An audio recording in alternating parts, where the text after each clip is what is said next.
Öksürük, nefes borusundan ve akciğerlere kadar uzanan bir hava yolu var.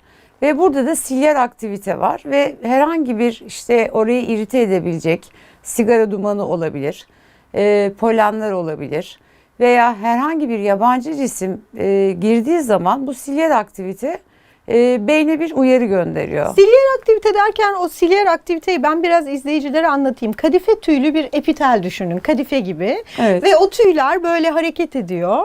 İçeriye herhangi bir partikül ya da alerjen ya da mikrop geldiğinde ya da sekresyon, balgam geldiğinde bunlar dışarıya doğru o cismi atmaya çalışıyor. Evet. Aslında öksürük iyi bir şey. Evet, bir yandan. yani aslında vücudun savunma sistemi ve beyne bir uyarı gönderiyor. Böylece de bir refleks oluşuyor. Aslında bir refleks ve aslında öksürüğü engellemememiz gerekiyor. Çünkü bizim vücuda giren herhangi bir yabancı cismi uzaklaştırmak için bir aracı.